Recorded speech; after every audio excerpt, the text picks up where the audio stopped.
When you hear the term CRM, what's the first thing that pops into your head? For a lot of people, it's probably some kind of sales software, right? You picture a dashboard, maybe a database full of contacts, but that's honestly just scratching the surface. Today, we're going to dive deep into the real core of CRM, what it's really all about. We're talking its true purpose, its key objectives, and why it is so much more than just another tool. All right, so let's just get right to it. Let's tackle that big misconception head on, the one that so many people have. Is CRM really just glorified sales software? I mean, is it nothing more than a fancy digital address book for your sales team? Just a high-tech way to keep track of leads and close deals? Yeah, not even close. The software, that's just the tool, the vehicle. The real power, the secret sauce of CRM is that it's a strategy. It's a whole philosophy, really. It represents a complete, fundamental shift in how a company thinks about its single most valuable asset, its customers. Okay, so to really wrap our heads around this, we've got to look beyond the tech, past the dashboards and the code. We need to see how this simple idea blossoms into something so much bigger. So what exactly is a CRM strategy then? Well, for starters, it's a company-wide commitment. We're not talking about something that's just stuck in the sales department or handed off to IT. Nope, this is a holistic approach, something that touches everyone, from marketing all the way to customer support. And what's really fascinating is how it brings together three key things: people, process, and technology. It's like a three-legged stool. You need all three to stand. It's about getting everyone on the same page, right? Using the right workflows, backed up by the right tools, and it's all in service of building a truly customer-centric culture. And what that means is that every single decision, from designing a new product to launching a marketing campaign, is made with the customer's experience front and center. The entire focus of the business just pivots. It shifts from what can we sell to how can we best serve our customers. It's a game changer. All right, so if it's not just about selling more stuff, what is the core purpose? What's the big idea? Well, this next part, this is the absolute heart of the entire CRM philosophy. This is the aha moment. The key concept, the thing you really need to remember, is this idea right here: dual value creation. This is the true essence of modern CRM. See, it's not a one-way street where the company is just trying to squeeze every last dollar out of you. Not at all. It's a cooperative process, and it's designed to create a total win-win. Think about Netflix for a second. They use your viewing data to recommend shows they think you'll love, right? That makes you happy, keeps you subscribed. That's value for you. At the same time, they're getting super valuable data that helps them decide what new shows to make. That's value for them. The whole goal is to make the relationship rewarding for the customer, which in turn makes it profitable for the company. Everyone wins.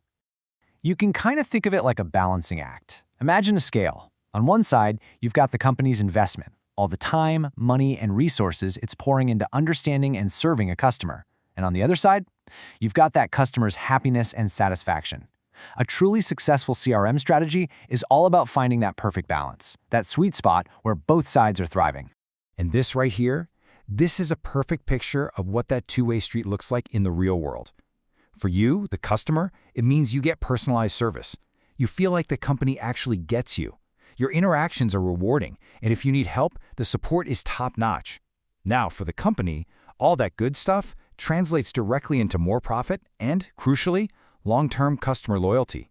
And get this, some studies have shown that if you can increase customer retention by just 5%, just 5, profits can jump anywhere from 25 to a whopping 95%.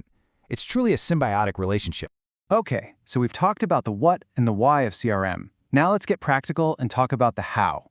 I mean, how does a company actually take this big idea of mutual value and put it into practice? Well, it all boils down to three key objectives.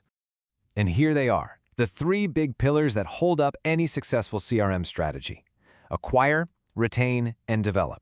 You can think of these as covering the entire life cycle of a customer relationship. And trust me, each one is absolutely critical. First up, we have acquire. Now, this is about way more than just making a quick sale. It's the whole strategic process of finding and attracting the right kind of new customers. The ones who are a really good fit for the company in the long run. This means things like targeted marketing, building up brand awareness, and carefully guiding those potential leads through the sales process until they're ready to become happy, paying customers. Okay, number 2 is retain. And honestly, this is where a lot of companies totally drop the ball. But it's also where CRM can really shine. The main goal here is pretty simple: stop customers from leaving. And you do that by building real, deep brand loyalty. And this is so important because listen to this.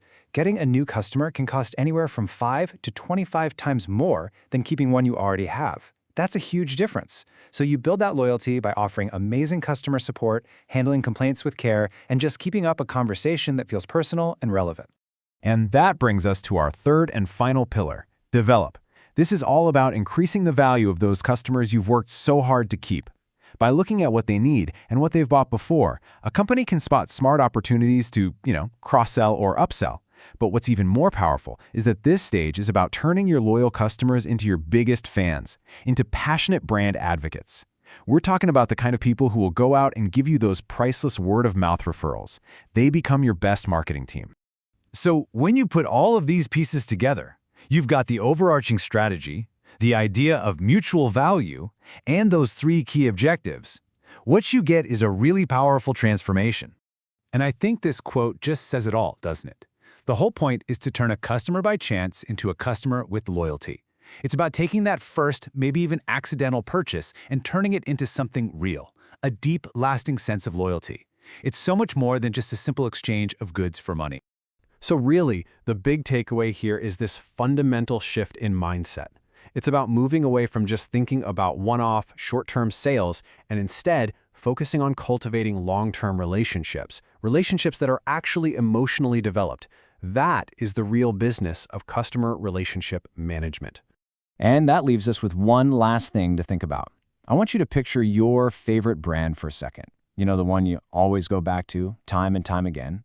Ask yourself, are they just selling you a product or are they doing something more? Are they actually using these principles to build a real mutually valuable relationship with you? Really think about it. The answer might just surprise you.